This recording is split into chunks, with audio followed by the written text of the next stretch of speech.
yang ada dalam kitab Sunan At-Tirmidzi. Hadisnya panjang. Alhamdulillah saya sudah hafal, saya sudah ngaji ke kiai saya 20 tahun yang lalu. Insya Allah kalau saya lihat jemaah, kalau agak sedikit ngantuk mungkin saya singkat saja. Kalau masih seger saya tuntaskan 7 pesan hadis ini kepada Ibnu Abbas dari Rasulullah. An Ibni Abbas radhiyallahu anhuma qala kuntu yawman khalfan nabi sallallahu alaihi wasallam faqala ya gulam inni u'allimuka bi kalimatin ihfadillah yahfadka ihfadillah tajidhu tujahak idza sa'altah fas'alillah wa idza ista'anta fasta'in billah wa'lam annal ummata law ijtama'at ala ayyam fauka bi syai'in lam yanfauka illa bi syai'in qad kataballahu lak walau ijtama'u ala ayyadurruka bi syai'in lam yadurruka bi syai'in qad kataballahu alaika wa rufi'atil aqlam wa jafatis suhuf. 7 rawahu Tirmidzi. Hadis ini ada dalam kitab Sunan Tirmidzi, tidak ada hubungannya dengan Sunan Bonang, Sunan Gunung Jati. Sunan adalah jamak taksir. Jamak taksir adalah plural. Kalau dalam bahasa Inggris itu kalimat jamak dari sunnatun. Satu sunnah, sunnatun. Sunnah banyak, sunanun. Ini berbeda. Kalau dalam bahasa Inggris itu irregular namanya. Bentuk kata jamak yang tidak beraturan. Biasa kalau beraturan muannas tambah alif sama ta. Muslimun, muslimatun. Muslimun, muslimina. Jamak mudzakkar salim, jamak muannas salim. Itu dalam ilmu nahwu. Hadis ini datang dari Abdullah ibnu Abbas, sahabat Nabi sekaligus sepupu Nabi. Ketika Nabi meninggal, Abdullah ibnu Abbas umur 15 tahun. Ini apa maknanya? Bapak Ibu jangan disangka Nabi ketika meninggal, sahabat Nabi itu umur 60, 70, tua-tua, jenggotnya panjang, pakai tongkat. Tidak. Rasulullah meninggal, sahabat-sahabat di sekelilingnya remaja, pemuda-pemuda. Ini pas nih, kemarin hari Sumpah Pemuda. Abdullah ibnu Abbas, Rasulullah meninggal umur 15 tahun. Abdullah ibnu Umar, anaknya Umar bin Khattab, umur 20 tahun. Anas bin Malik umur 20 tahun. Jadi lebih tua saya kalau dibanding hari ini. Ada Zaid bin Sabit, translator Nabi, penterjemah Nabi. Surat-surat dari Yahudi, Bani Qainuqa, Bani Quraidah, Bani Khaybar, Bani Nadir ditranslate oleh Zaid bin Sabit. Apa kata Zaid bin Sabit? Ta'allamtuhu wa fahamtu nisfa syahrin. Saya belajar bahasa Yahudi itu dan memahaminya seluk-beluk bahasa Yahudi nisfa syahrin, hanya membutuhkan setengah bulan. Anak sekarang kalau kursus bahasa Inggris, kursus butuh 4 bulan, itu pun nggak lancar. Karena bahasa Inggris itu kan ada 4, speaking, listening, reading, dan conversation. Dia paling bisanya cuma speaking, tapi kalau ngisi ujian tak bisa. Tapi hebatnya sahabat-sahabat Nabi luar biasa. Di sekeliling Nabi orang. Abdullah bin Abbas adalah salah satu sahabat di antara 7 sahabat yang paling alim dalam ilmu tafsir. Karena didoakan Nabi. Apa kata Nabi doanya? Allahumma faqihu fid din wa 'allimhu bit ta'wil. Ya Allah, berikan pemahaman agama kepada Ibnu Abbas dan berikan dia pemahaman tentang tafsirnya, takwilnya. Maka ketika sahabat tidak bisa menemukan hukum, tak putus hukum itu, baik itu fikih, baik itu tentang tauhid dan segala macam, dia datang kepada Ibnu Abbas. Bayangkan di umur 10 sampai 15 tahun sudah faham tafsir. Makanya ada kitab tentang yang membahas tafsir Ibnu Abbas, Tanwirul Mikbas. Beliau oleh sahabat yang lain setelah Nabi meninggal dijuluki oleh sahabat lain adalah Hibrul Ummah, penanya umat. Kalau ada kertas banyak, tapi kalau tak ada pena tak bisa dia tulis. Dari saking banyak pemahaman tentang tafsir. Beliau dimakamkan meninggal di Taif. Bapak Ibu yang ada rezeki umroh datang ke Taif, jangan lupa ziarah ke Masjid Abdullah ibnu Abbas. Alhamdulillah saya sudah sampai bahkan mohon maaf sempat bikin konten di situ. Nah, kalau ibu mau tengok, Nuruddin, Muhammad Nuruddin Zaini official, jangan lupa subscribe. Di situ saya jelaskan semua kenapa Abdullah ibnu Abbas dia berakhir meninggal di Taif, kenapa tak hijrah juga, karena ayahnya Sayyidina Abbas dia tidak diperbolehkan oleh Nabi Muhammad, aku ikut ke Madinah. Jangan paman, kamu tungguin Mekah saja. Termasuk juga Abdullah bin Abbas kenapa pindah dari Haramain, kenapa pindah dari Mekah ke desa terpencil di Taif, karena beliau tidak mau diberi jabatan. Kalau engkau tak mau pindah, aku kasih jabatan oleh sultan pada saat itu, tak mau. Dia pergi ke Taif, meninggal di situ. Kalau ibu-ibu mau ziarah tak bisa karena memang makam di pagar, jadi ada di pintu masuk jemaah perempuan, di dalamnya makam, tapi di tembok. Karena memang Mekah dan Madinah ini kan pemahamannya haram mau ziarah ke kubur, tak boleh. Yalah haji haram. Saya pun ke makam Rasulullah diusir, tak boleh lama-lama baca Yasin. Makanya kan lalu lalang saja. Jadi menurut mereka haram, makanya di tembok tak boleh. Abdullah ibnu Abbas ini kok bisa dia banyak hadisnya, padahal dia sepupu. Kalau sepupu bukan mahram, tapi rupanya masa anak-anaknya, masa belianya Abdullah Abbas sering keliaran di rumah Nabi. Kok bisa begitu Pak Ustadz? Karena Abdullah bin Abbas kalau dari bapaknya sepupu dengan Nabi, tapi ternyata ada bibi kandung Ibnu Abbas namanya Siti Maimunah bin Harith, adik kandung dari ibu Abdullah ibnu Abbas namanya Lubabah bin Haris. Lubabah bin Haris adalah bibi dari Nabi Muhammad karena istri dari Sayyidina Abbas.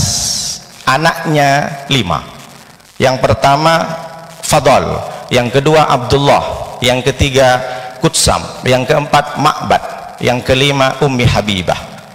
Tapi semuanya meninggal di masa muda, di masa belia. Hanya Abdullah yang hidup sampai 86 tahun. Jadi makanya umminya Abdullah ibn Abbas disebut dengan Ummu Fadl. Di ibu biar tahu. Kenapa? Karena dari ibunya Abdullah bin Abbas, istri Nabi yang terakhir, riwayat mengatakan yang ke-13, namanya Siti Maimunah, adalah bibi kandung. Jadi dari ibu, dari istri Nabi Abdullah bin Abbas adalah ponakan Nabi. Kalau dari paman Nabi Abdullah bin Abbas sepupu Nabi. Ini mesti kita harus tahu, ibu-ibu bapak ceritakan sama anak-anaknya. Jangan sampai anak kenal dengan Spiderman, kenal dengan Superman, kenal dengan Leslar daripada Nabi dan keluarganya. Ini bahaya. Belum lagi kalau sekarang anak-anak lebih kenal kepada Intan yang nyanyi begitu sulit, lupakan Rehan. Bahaya. Ceritakan kepada anak-anak kita bagaimana mengenal dengan istri Nabi, sahabat Nabi, sepupu Nabi dan sebagainya. Jangan sampai kenal dengan artis-artis tapi tak kenal dengan sahabat-sahabat Nabi sallallahu alaihi wasallam. Lalu bagaimana hadisnya? Pesan kata Rasulullah, satu ketika Abdullah bin Abbas, kuntu yauman khalfan Nabi sallallahu alaihi wasallam, kata Ibnu Abbas, satu ketika saya bersama Nabi, saya berada di belakang Nabi, naik bigol. Bigol ini blasteran kuda dengan kedelai pula. Kuda dengan keledai. Jadi jadilah bigol. Naik bigol Nabi di depan, di belakang Abdullah bin Abbas karena masih kecil, sekitar umur 7 tahun, 8 tahun. Lalu ketika sambil berjalan Nabi mengatakan, ya gulam, wahai anak kecil, wahai anakku, inni wa'alimuka bi kalimatin, hari ini aku akan mengajarkanmu beberapa kalimat. Maknanya apa Bapak Ibu? Kalau punya anak kecil berapapun umurnya, apalagi sudah lewat dari 7 tahun laki-laki, jangan dianggap wasiat itu tidak masuk kepada anak-anak. Jangan dikira itu kan masih kecil tak perlu dinasihatin. Salah. Nanti kalau sudah besar dia pintar sendiri kok. Dari kecil 5 tahun kita sudah ajarkan adab. Tak boleh pakai tangan kiri. Tuh tengok ada ustaz, salaman, salim. Jangan jalan di depan orang tua, kasih tahu. Jangan dikira wah itu kan masih kecil nggak tahu apa, bukan balik. Salah. Nabi SAW mengajarkan tentang ilmu, berbagai ilmu tentang akidah, tentang fikih kepada sahabatnya. Itu masih umur 7 tahun.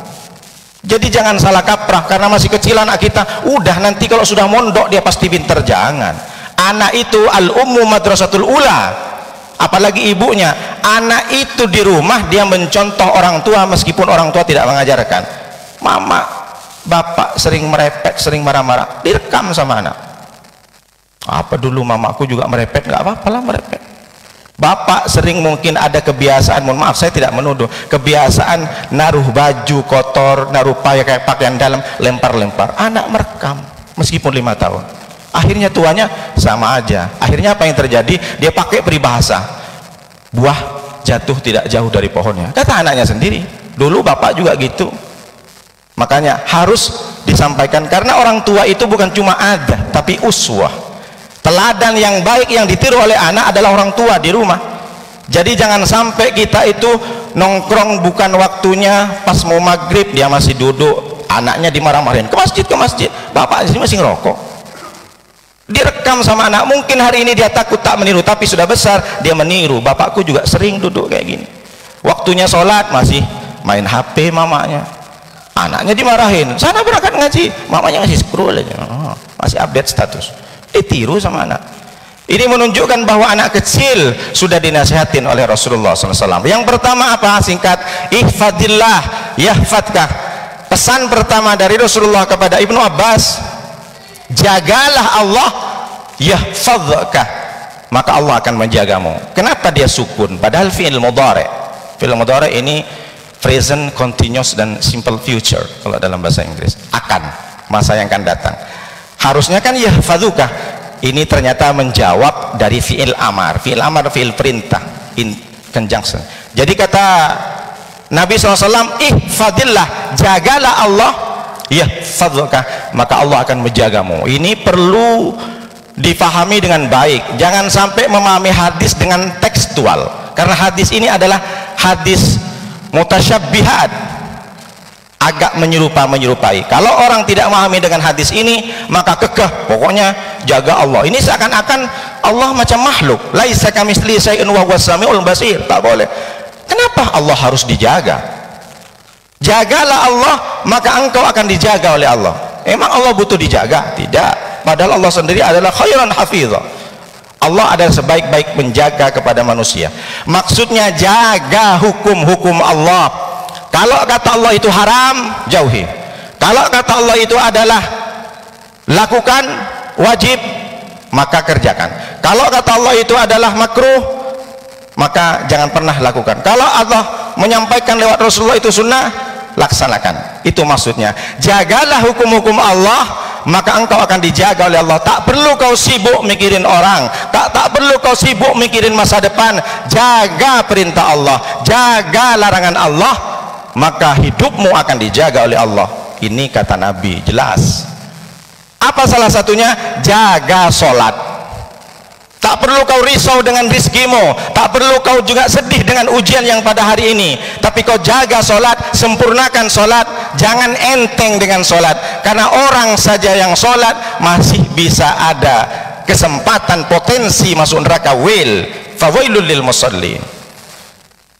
Jaga sholatmu. Makanya dalam fikih, dari saking pentingnya menjaga sholat, dalam perjalanan kau tetap jaga sholat. Kalau kau tak bisa, ada qashar, ada jamak. Tapi jangan karena qashar dan jamak menggampang-gampangkan. Oh, saya akan lagi sibuk Pak Ustadz. Kenapa? Banyak belanjaan. Belanja di mana? Di Indomaret. Kan perjalanan juga Pak Ustadz, berarti boleh qashar. Bukan begitu, ada hukum-hukumnya. Jangan jadikan alasan fikih mengatakan mengqashar sholat tapi menggampangkan. Sebenarnya itu karena untuk memudahkan saja. Kalau engkau tidak sibuk kali, kalau engkau tak dikejar dengan waktu, kalau bisa jangan qashar, sempurnakan sholat 4 rakaat. Ini karena i'sar, karena adalah darurat. Jaga sholatmu. Kenapa? Awwalu ma yuhasabu bil abdu yaumal qiyamah as-shalah. Karena paling pertama di akhirat nanti, ketika ditanya, ketika dihisab, Allah tidak menanyakan bagaimana nasib tetanggamu, bagaimana sholat anakmu, bagaimana aurat anakmu. Tidak. Yang pertama ditanya oleh Allah, sholat. Jaga sholatmu, sempurnakan sholatmu, maka engkau akan dijaga. Itulah kenapa disampaikan dalam surat An-Nisa ayat 13, tilka hududullah.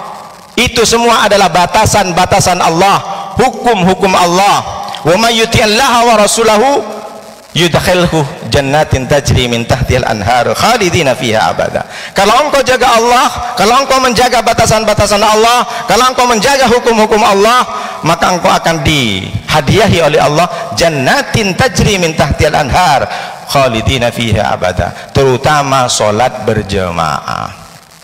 Jadi kalau secara akumulasi, secara kesimpulan, hadis ini menceritakan lagi-lagi tentang akidah. Salah satunya kenapa?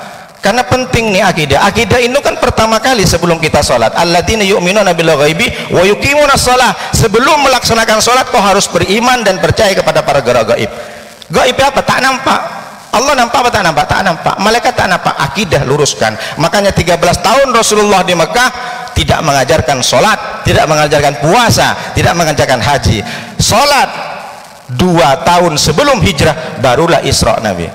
Puasa ketika di Madinah, zakat ketika di Madinah, haji pun ketika Nabi sebelum meninggal 2 tahun barulah datang kewajiban haji. Ngapain aja Rasulullah 11 tahun di Mekah sampai 13 tahun hijrah mengajarkan akidah, akhlak, tauhid. Makanya kalau ada orang datang ke masjid ditanya sama anak muda, Pak Haji, kenapa berlama-lama Pak Haji dari pagi sampai sore? Iktikaf, sholat sunat, ngaji Al-Quran, hatam Quran. Jawab Pak Hajinya, aku ini nak pensiun, ini anak muda, sudah pensiun aku. Terus ya di rumah tak ada kerjaan lagi. Terus ya mending daripada tak kerjaan ke masjid. Ke masjid karena tak ada kerjaan. Balik tanya sama Pak Haji, anak muda kenapa kau di masjid? Dari tadi kau tengok dari pagi juga sampai sore.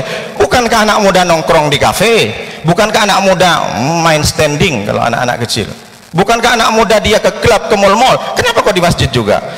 Tapi dia karena akidahnya baik, anak muda menjawab, Pak Haji, saya berlama-lama di masjid karena saya yakin selama saya masih punya wudhu, malam yuhdis ja'al malaku Allahumma firlahu warhamhu, maka akan datang malaikat yang mendampingiku selama aku di masjid, dia berdoa untukku Pak Haji. Apa kata malaikat? Ya Allah, ampuni dosa ini, orang ini. Ya Allah, berikan rahmat ini. Selama masih punya wudhu ada di masjid, malaikat selalu mendoakan kita. Yakin, yakin. Karena itulah yang menjadikan saya di masjid Pak Haji. Jadi kalau ditanya orang datang banyak lama ke masjid, ada 2 kemungkinan. Karena tak ada kerjaan, karena dia benar akidahnya. Maka bapak ibu, bapak-bapak luruskan niatnya ketika ke masjid. Jangan bukan karena tak ada kerjaan di rumah, daripada tak ada kerjaan di rumah ke masjid aja. Salah, luruskan akidahnya. Bapak ibu, kenapa bapak ibu bisa hadir ke masjid sholat subuh? Karena bapak ibu benar akidahnya, percaya bahwa man sholat subha fi jama'atin fakannama sholal lail kullah. Barang siapa yang sholat subuh berjamaah, maka seakan-akan kata Rasulullah SAW, dia mendapatkan pahala sholat 1 malam penuh. Yakin dalam hatinya, meskipun harus merangkak, aku harus datang ke Masjid Al-Munawwarah ini. Makanya jangan kita salah. Kenapa orang itu sampai ngantuk-ngantuk datang ke masjid, apalagi sampai subuh, sampai selesai suruh ke haji umratin tamatan. Orang yang sholat subuh berjemaah, berzikir, duduk di majelis taklim sampai suruh, pahalanya sama dengan umroh sampai umrotan, seperti haji dan umroh tamatan. Pahalanya orang yang sholat subuh duduk di majelis taklim sampai suruh, pahalanya sebagaimana haji dan umroh, sampai disebut 3 kali Rasulullah. Sempurna. Kita umroh belum tentu kita mabrur, tapi Rasulullah bagi orang yang tak sempat, tak ada biaya, tak mampu untuk datang ke Mekah, maka ikutlah kajian subuh sampai suruh. Yakinkan dalam hati, maka akan datang pahala. Jadi jangan karena enggak karena nengok ustadznya, kan ustadznya lagi viral, nah, tak boleh. Niatkan, luruskan akidahnya. Jaga hukum-hukum Allah, maka engkau dijaga oleh Allah Subhanahu wa taala. Tak perlu risau lagi. Betulkan sholatmu. Ketika sudah masuk ke waktunya, cepat-cepat bergegas pergi. Lalu yang kedua, ihfadillah tajidhu tujahak. Jagalah Allah, tajidhu, maka engkau menemukan Allah tujahakah, di depanmu. Nah, ini kan bahaya kalau dimanakan secara tekstual. Kalau engkau menjaga Allah, engkau akan menemukan Allah di depanmu. Berarti Allah berwujud. Ini tak boleh maknai hadis secara tekstual. Maksudnya bagaimana? Kalau engkau menjaga Allah, jaga hukum-hukum Allah. Kalau perintahnya kuat, wajib. Kalau larangannya kuat, haram. Kalau perintahnya tak kuat, sunnah. Kalau larangannya tak kuat, makruh. Kalau tak dilarang, tak juga diperintah mubah. Jaga hukum-hukum Allah itu, maka engkau akan selalu mendapatkan Allah di depanmu. Maksudnya pertolongan Allah cepat datang kepadamu. Makanya ada istilah orang-orang di sana, please contact me at 911 if you have some trouble in outside. Jika engkau menemukan sesuatu yang menakutkan, kecelakaan dan sebagainya, maka hubungi kontak nomor ini 911. Sebut namaku 3 kali, aku akan memberikan pertolongan kepadamu. Jadi maksudnya hadis yang kedua ini, kata-kata kalimat Nabi ini yang kedua, jagalah Allah maka engkau akan mendapati pertolongan Allah langsung di depanmu. Kalau kita jaga hukum-hukum Allah, kita teliti, Pak Ustadz, saya sudah sholat, saya sudah puasa, tapi kenapa Allah ini nampaknya tak menjaga saya? Kenapa? Sudah berkali-kali saya mendapatkan ujian, Pak Ustadz. Sudahlah dagangan bangkrut, suami di PHK, anak pun sudah entah kemana-mana, Pak Ustadz. Padahal saya sholat tahajud. Boleh jadi, nih perspektif yang pertama, boleh jadi Bapak Ibu menjaga yang halal, boleh jadi Bapak Ibu sudah mengerjakan yang wajib, tapi mungkin Bapak Ibu tak menjaga yang subhat. Boleh jadi Bapak Ibu menjaga kewajiban dikerjakan, haram juga dijauhi, tapi yang subhat belum Bapak Ibu tinggalkan. Apa itu subhat, Pak Ustaz? Innal halalah bayyinun wa innal harama bayyinun wa bainahuma mustabihat. Sesungguhnya halal itu jelas, putih itu jelas, haram itu jelas. Narkoba, khamar, sabu-sabu, berzina, selingkuh dan sebagainya jelas haram, sudah ditinggalkan. Yang wajib sholat, puasa, zakat sudah dikerjakan, tapi yang subhat, apa subhat itu? Kalau halal putih, haram hitam, subhat abu-abu. Seperti apa, Pak Ustaz? Datang ibu-ibu itu jalan di halaman rumah, pohon mangga itu memang pas tak di depan rumah tetangga, banyak manis-manis di tengah-tengah. Ini kayaknya nggak masuk ke pekarangan tetangga, ini milik Allah, diambil. Halal. Apakah itu milik ibu? Bukan, tapi ibu ambil, yakin milik Allah. Memang semua milik Allah. Lillahi ma fis samawati wa fil ardi. Sama dengan orang-orang nyuri mangga, dia yakin dengan semua yang ada di langit dan bumi milik Allah, diambil tuh mangga. Habis itu, kenapa kau ambil mangga? Lillahi ma fis samawati, ini mangga milik Allah, Pak Haji. Habis itu dilempar batu sama Pak Haji, kena kepalanya. Kenapa kau lempar, Pak Haji? Batu milik Allah, lillahi ma fis samawati. Kalau Bapak Ibu menemukan pohon mangga, dia tidak ada di pekarangan tetangga, ini di jalan. Kalau di jalan milik Allah, diambil. Haram apa halal? Memang halal, memang bisa dikatakan haram. Kenapa? Karena dia subhat. Sama dengan ibu-ibu, bapak-bapak nemu duit di depan jalan, di jalan raya, nemu duit 500.000, diambil atau tidak? Ini rezeki dari Allah. Coba tanyakan dalam hati, ini milikmu? Bukan. Caranya bagaimana? Kalau Bapak Ibu sentuh dan ambil, berarti Ibu bertanggung jawab untuk mengumumkan sampai 40 hari. Diumumkan di tempat, siapa yang kehilangan duit nominal titik-titik dengan dompet warna titik-titik di tempat ini. Itu caranya. Etika dalam memberikan. Ini kadang tidak. Ada lagi yang tanya, Pak Ustadz, apakah termasuk subhat? Saya seminar ke Medan dari kantor. SPPD Pak Ustadz, 5 hari di sana. Siap. Terus kemudian sampai di Medan, Pak Ustadz, ternyata seminarnya nggak disampaikan sampai 5 hari. Kok bisa?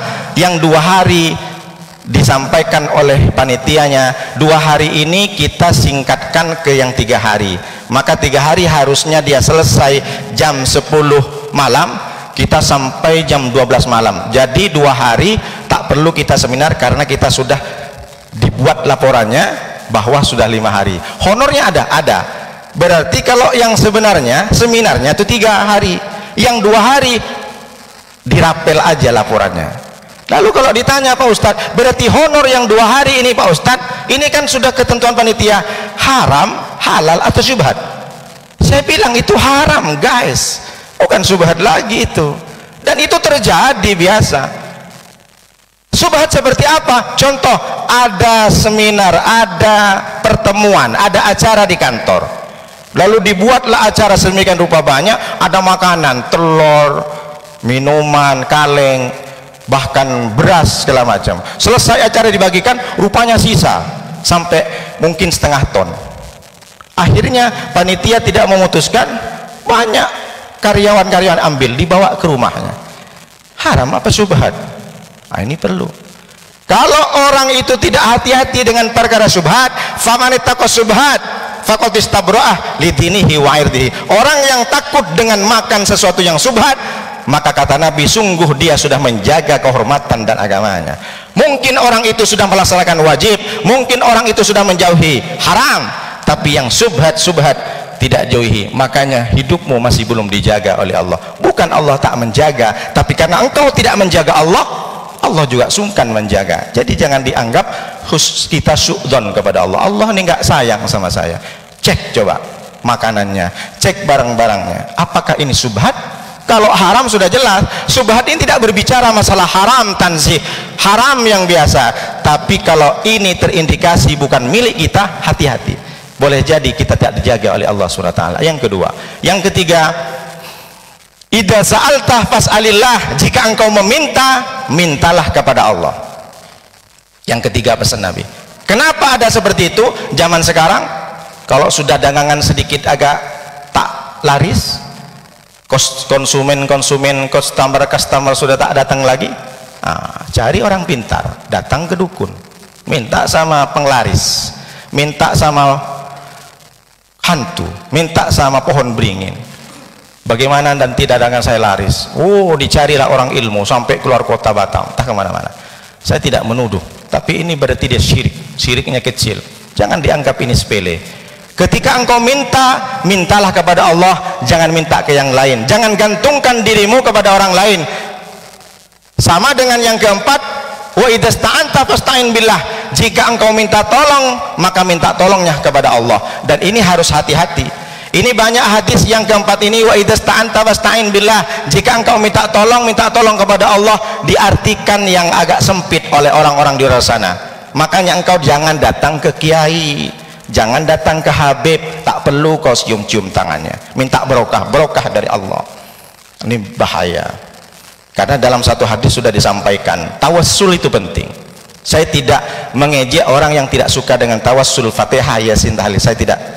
Tapi jangan dipahamin hadis ini dengan sedemikian rupa, dengan secara tekstual. Jika engkau minta tolong kepada Allah, akhirnya apa yang terjadi? Kalau minta tolong kepada Allah, tak perlu datang ke kiai, tak perlu datang ke Habib, tak perlu minta barokah sama Habib, barokah dari Allah. Makanya dia tidak suka dengan ila hadratin Nabi Mustafa Muhammadin sallallahu alaihi wasallam wa ila ruhi Syekhana Abdul Qadir Jailani, tidak mau dengan tawassul. Ada hadis, ada yang menaungi hadis lain. Suatu ketika Utsman Hunaif, sahabat Nabi yang buta, dia berdoa kepada Allah bertahun-tahun, ya Allah, berikan saya penglihatan yang baik, hilangkan kebutaan saya ya Allah. Tak diterima, akhirnya sudah putus asa datang ke Rasulullah. Rasulullah, tolonglah doakan saya Rasulullah. Kenapa? Saya pengen melihat ya Rasulullah. Sampai berkali-kali, 7 kali datang. Ya udah, kalau memang kamu minta didoakan, ikutin aku. Ini hadisnya sahih, hadis dari Tirmidzi, Ibnu Majah dan Imam Nasai. Apa kata Rasulullah? Tiru doaku, Allahumma inni as'aluka wa atawajjahu ilaika binabiyika Muhammadin nabiyir rahmah. Ya Allah, aku memohon kepadamu, wa atawajjahu ilaika, dan aku menghadap kepadamu ya Allah, binabiyika Muhammadin nabiyir rahmah, dengan kemuliaan nabimu Muhammadin, Nabi Muhammad nabiyir rahmah, nabi pembawa rahmah, kasih sayang. Menyebut Nabi. Rasulullah mengajarkan kepada Utsman bin Hunaif, akhirnya pulang ke rumah langsung melihat. Ini pentingnya tawassul. Pak Ustadz, saya tak ngerti tawassul. Begini, misalkan Ustadz Wahab mengundang Pak Lurah untuk maulid Nabi di Masjid Al-Munawwarah. Pak Lurah, assalamualaikum. Pak Lurah, waalaikumsalam. Ustadz Wahab, saya mau mengundang Pak Lurah ke masjid kami acara maulid Nabi. Kapan? Malam minggu ini Pak Lurah. Waduh, jadwal saya penuh, saya kesini dari pagi, saya hari Sabtunya sampai malam tak ada Ustadz Wahab. Tapi yang undang ini, yang hadir ini Pak Wali, Pak Wali hadir, Pak Wali hadir, hadir. Oh, kalau begitu saya undurkanlah jadwal yang lain. Nah, itulah pentingnya tawassul. Mintanya memang bukan ke Pak Wali, mintanya memang bukan ke Ustadz Wahab, tapi menyebut dengan Pak Wali, Pak Lurah, jadi tak enak. Maka undangan yang paling penting yang lain dia undurkan. Kenapa? Ada Pak Wali. Begitulah agaknya kita tawassul. Mungkin kita berdoa kepada Allah tak diterima oleh Allah karena tidak terlalu kita banyak baca selawat, tak menyebut nama Nabi Muhammad, tertolak. Dan itu sudah jelas, kullu du'ain mahjubun, kata Rasulullah. Setiap doa itu mardud, mahjub, terhalangi, kecuali engkau sebut namamu. Dan begitu agaknya Nabi Adam 400 tahun lamanya di dunia, dia bertobat minta ampun kepada Allah, tak diterima. Tapi satu kali dia menyebut Allahumma inni as'aluka bihaqqi Muhammad antaghfirlana wa dzunubana, baru disebutkan Rabbana zalamna anfusana wa illam taghfir lana wa tarhamna lanakunanna minal khasirin. Ya Allah, aku meminta kepadamu dengan kemuliaan Muhammad, baru diterima tobatnya. Satu kali doa menyebut Nabi Muhammad diterima. 400 tahun lamanya Nabi Adam berdoa kepada Allah, tak diterima tobatnya. Lalu ditanya sama Allah, Adam tahu dari mana Muhammad? Lamma khalaqtani wa nafakhta fir ruhi rafa'tu ra'si, ketika engkau ciptakan aku ya Allah, kau tiupkan ruh ke badanku ya Allah, rafa'tu ra'si, aku lihat ke atas, aku dongakkan kepalaku ya Allah, aku lihat di tiang arsy ada kalimat Allahu Muhammad. Saya lihat ada nama Allah dan ada Muhammad. Saya yakin ya Allah, Muhammad ini bukan orang sembarangan. Tak mungkin kau sandingkan namamu kalau Muhammad ini bukan orang pilihanmu. Maka aku sebut. Allah bertanya ke Nabi Adam, bukan Allah tidak tahu, tapi Allah ingin memberikan tahu kepada orang-orang yang tak mau tahu dengan Nabi Muhammad, dan Allah ingin menjelaskan kepada orang-orang yang benci dengan Nabi Muhammad sallallahu alaihi wasallam. Itu Nabi Adam berapa ribu tahun jaraknya ke Nabi. Nabi Isa saja ke Nabi Muhammad SAW 600 tahun, ada sekitar puluhan ribu tahun Nabi Muhammad sudah ada namanya di tiang aras. Maka Bapak Ibu jangan pernah tinggalkan selawat. Bahkan di sholat tak disebut selawat, batal. Khutbah Jumat tak ada selawatnya, batal, tak sah. Doa tak ada Nabi Muhammad. Itulah tawassul. Maka fasta'in billah wa idza sta'anta fasta'in billah. Jika engkau minta tolong kepada Allah, tapi jangan lupa tawassul. Hari ini Rasulullah sudah meninggal, ada ulama, ada kiai sowan minta berkah. Bukan berarti berkah itu dari orangnya, tapi dengan kita sowan, kita memuliakan ulama, kita memuliakan para habaib, maka kita akan mendapatkan keberkahan mengalir dari Nabi sallallahu alaihi wasallam. Jangan dikira ini kan masih banyak cium tangan kiai haram, sowan kepada habib haram. Bahkan orang-orang yang punya pemahaman habib itu keturunan Nabi disepelekan. Nauzubillah min dzalik. Lalu yang kelima, apa kata Rasulullah SAW? Wa'lam annal ummatah law ijtama'at ala ayyam fauka bi syai'in lam yanfauka illa bi syai'in qad kataballahu lak.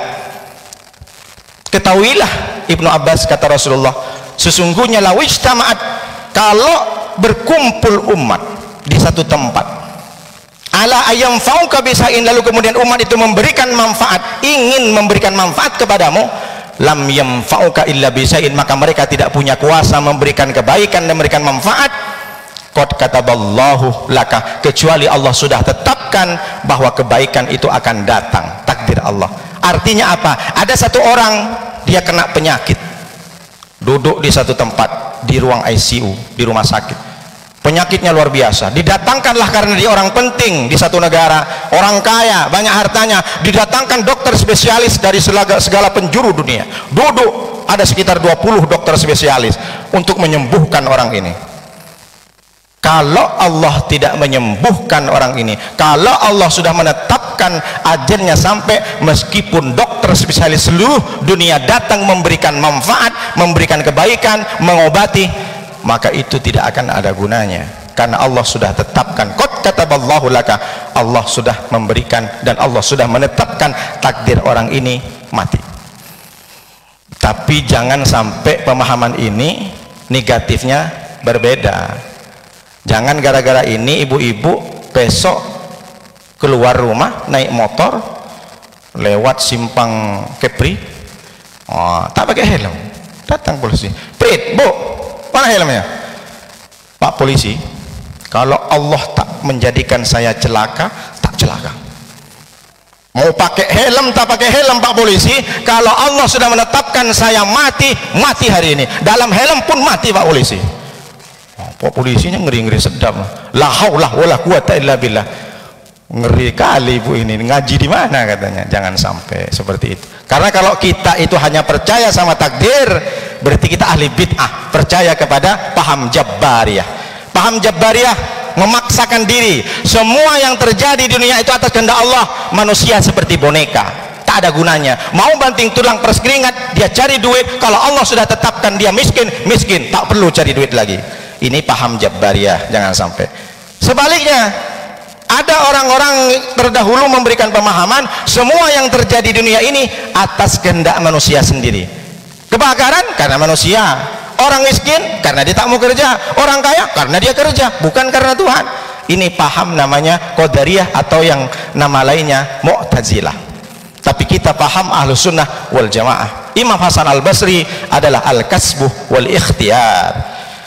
Apa maknanya? Usaha dan ikhtiar itu adalah sunnah Nabi. Silahkan kau cari duit, silahkan kau kerja, silahkan kau ketika sakit cari syarat untuk bisa menyembuhkan. Perkara nanti sudah ikhtiar, sudah berdoa, sudah berusaha, tapi Allah sudah kasih seperti itu, terima. Jadi jangan hanya pasrah kepada takdir, jangan juga paham dengan kepada semua ditentukan manusia. Kenapa kau kaya?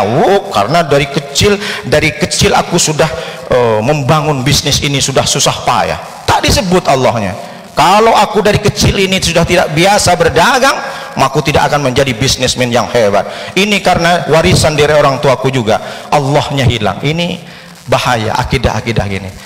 Kalau pemahaman ini putus ibu-ibu, bapak-bapak, maka tidak ada ceritanya ibu-ibu takut, rasa takut, khawatir, tak ada. Ketika suaminya pergi keluar kota, maka ibu-ibu kalau yakin dengan hadis ini, lawijtama'at ala ayyamfauka bisyai'in lam yamfauka illa bisyai'in kataballah, maka tidak ada istilah ibu-ibu takut nanti suaminya keluar diambil pelakor. Maka ibu harus, seandainya pelakor-pelakor di dunia ini berkumpul untuk menggoda suamiku, tapi kalau Allah sudah tentukan suamiku ini tak tergoda, aman. Maka kalau ibu sudah putus akidah ini, tidak ada ibu yang takut. Ini sekarang kebanyak ibu yang takut. Nengok HP bunyi, takut.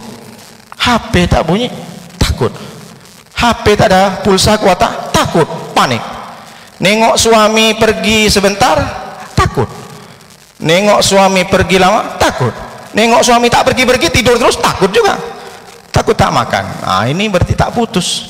Sama dengan ibu-ibu, kalau tidak putus dengan akidah ini, pemahaman hadis ini, maka ibu-ibu, bapak-bapak itu juga tak paham dan tak percaya dengan obat.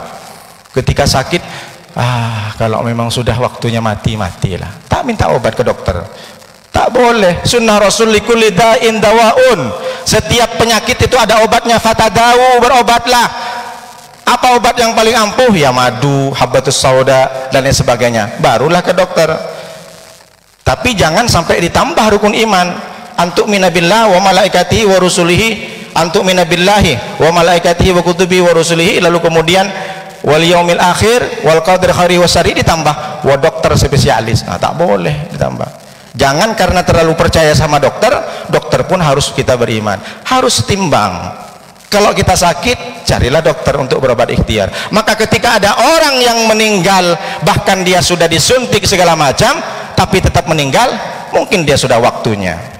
Lalu yang ke-6, kebalikan dari yang ke-5. Lawijtama'u, seandainya berkumpul umat itu, ala ayyadruka bisyai'in, kalau umat itu ingin mencelakaimu, menzalimimu, menyihirmu, menyantetmu, lam yadurruka bisyai'in, maka orang-orang itu tidak bisa mencelakaimu dengan sesuatu, qad kataballahu alaika, kecuali Allah sudah tetapkan engkau akan celaka pada waktu itu. Seandainya bapak ibu satu komplek ini membenci ibu, mengancam, menteror, bahkan mencantet, menyihir, maka kalau Allah tidak menetapkan kita mati, tak mati. Tapi banyak Pak Ustadz yang kena santet mati, bukan karena santetnya, bukan karena mati dia, bukan karena disantet orang. Sama dengan almarhum aktivis Munir, bukan karena biusnya, Memang sudah takdirnya juga begitu, tapi wasilah perkaranya memang seperti itu. Jadi jangan percaya, karena banyak orang penyantet, penyihir itu tobat. Dia ingin menyantet orang, menyihir orang, tapi tak mati-mati. Satu ketika, kalau orang sihir itu kan dikumpulkan miang, segala miang yang gatal-gatal itu dari pohon, dikumpulkan, ditaruh, lalu dikeroin dengan emas. Setelah dikeroin dengan emas, dicampur dengan adonan yang pahit-pahit, baru dibacakan mantra-mantra, hei segala hantu dari segala hantu, wahai jalangkung, dibacakan. Habis itu ditaruh di kukunya di sini. Orang tukang santet kan kukunya panjang. Ini kalau ada Pak Ibu kukunya panjang, oh bukan berarti penyantet. Habis itu ditaruh di gelas. Terus gelasnya ditaruh di mejanya. Kenapa dia disantet? Disuruh orang, dibayar 10 juta kalau kau bisa bunuh itu dengan santetmu, aku kasih. Kenapa? Rupanya yang menyantet orang itu sakit hatinya. Kenapa?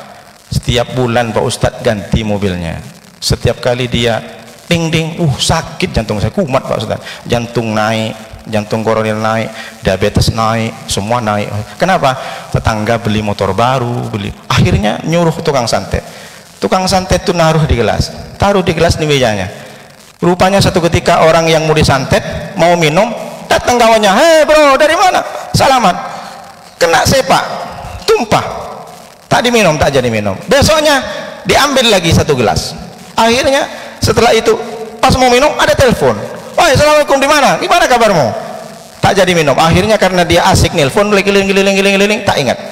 2 kali berturut-turut tukang santet tak berhasil, dan yang ketiga kasih lagi, rupanya si bapak ini tidak hadir di tempat kantornya. 3 kali orang penyihir penyantet itu berusaha untuk membunuh, tak bisa-bisa. Ini menandakan bahwa takdir orang yang mau disantet belum sampai. Akhirnya tobat tukang santet. Artinya apa Bapak Ibu? Bapak Ibu tak perlu risau kalau memang hari ini banyak yang membenci, misalkan banyak orang yang pengen menjatuhkan martabat kita, banyak orang yang ingin menteror kita, bahkan dengar dari orang kita akan mau dibunuh, disakiti. Kalau kita yakin dengan Allah, maka kita tidak akan terjadi. Likulli ummatin ajal, setiap orang itu punya batas waktu. Idza jaa ajaluhum la yastakhiruna sa'atan wa la yastaqdimun. Kalau sudah sampai ajalnya, la yastakhiruna, dia tidak akan mundur, wa la yastaqdimun, dan dia juga tidak maju.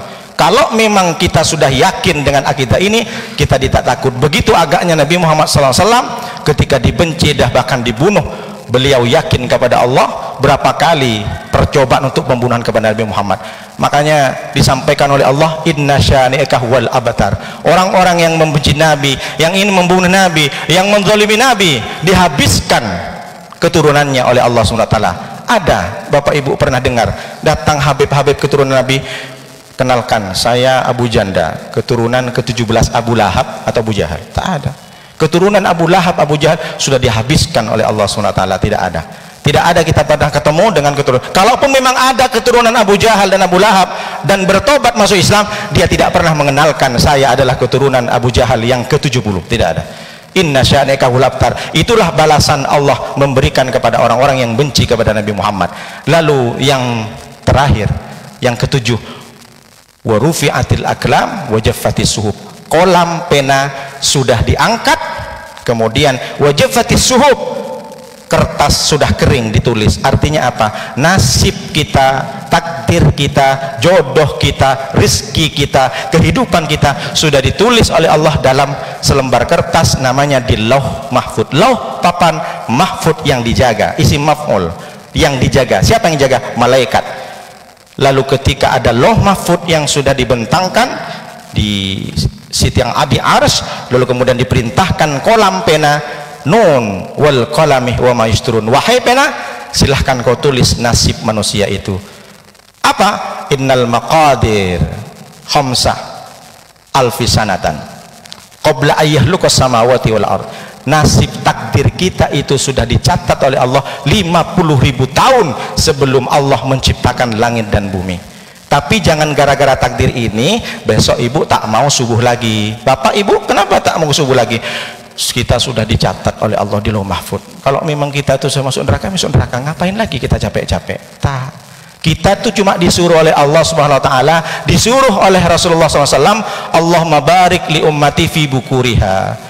Kita tuh mesti harus ridho, Tugas kita hanya menjalankan perintah Allah. Perkara takdir apapun itu urusan Allah, bukan ilmu kita. Kita tidak sampai. Kita hanya disuruh untuk salat subuh. Kenapa? Karena di salat subuh Allah maufir li ummati fi bukuriha, Allah marham li ummati li bukuriha. Ya Allah, berikan rahmat keberkahan. Allahumma barik li ummati fi bukuriha, berikan keberkahan kepada orang waktu paginya.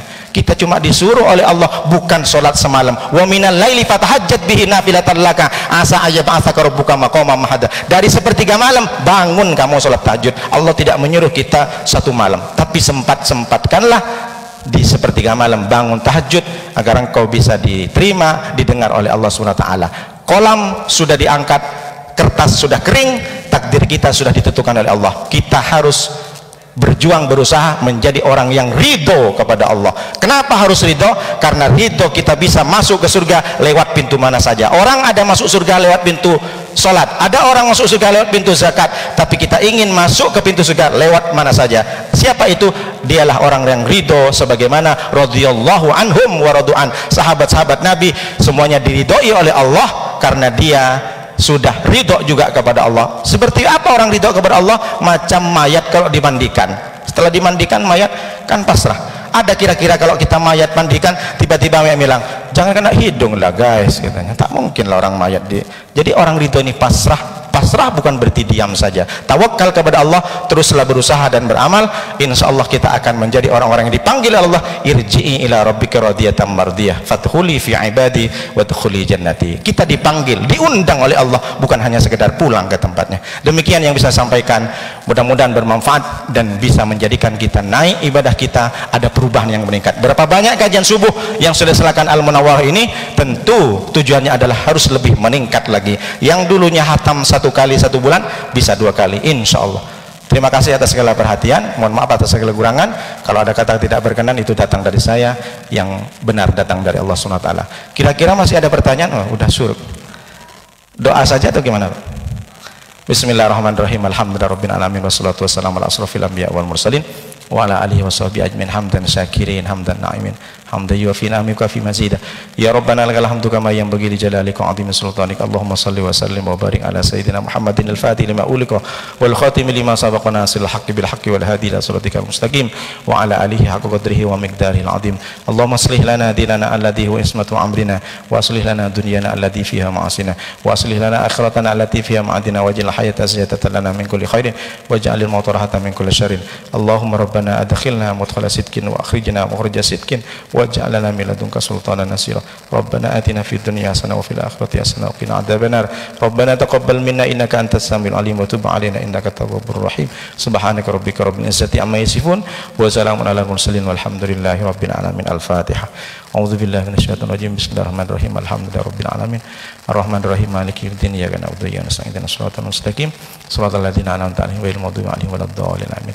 Hadanallahu ilaikum ila tariqil mustaqim. Wassalamualaikum warahmatullahi wabarakatuh.